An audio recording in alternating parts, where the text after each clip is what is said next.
আজ college, university, বিশ্ববিদ্যালয়ে ইসলামের পক্ষে মানুষ মতামত দিয়েছে, কথা বলেন ঠিক কিনা? কারণ এরা জানে এই ছেলেগুলা অন্যায় করে না, ইফটিজিং করে না, নারীদেরকে কটু কথা বলে না, তারপরে জেনা করে না, ব্যভিচার করে না, দুর্নীতি করে না, রাত জেগে থেকে নারীদের ডিস্টার্ব করে না, এদের মধ্যে ইসলামের আদর্শ আছে, এদেরই আমাদের দরকার আগামী দিনে, কথা বলেন ঠিক কিনা?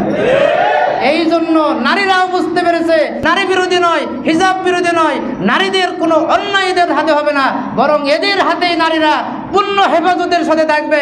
এই জন্য নারীরা ভোট দিয়ে তাদেরকে জয়যুক্ত করেছে, বলেন আলহামদুলিল্লাহ, শুধুমাত্র ইসলামের আদর্শ ফলো করার কারণে।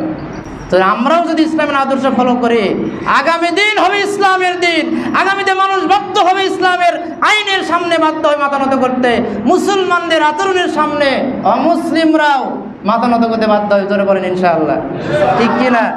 এই জন্য আমাদের এই রাসূলের আদর্শ ফলো করতে হবে। রাসূলুল্লাহ সাল্লাল্লাহু আলাইহি ওয়াসাল্লামের সেই আদর্শ যেন আমাদের মধ্যে আসে, আমরা যেন সেই আদর্শ ফলো করতে পারি। আল্লাহ সুবহানাহু ওয়া তাআলা আমাদের সকলকে সে তৌফিক দান করুন, সকলে বলুন আল্লাহুম্মা আমিন।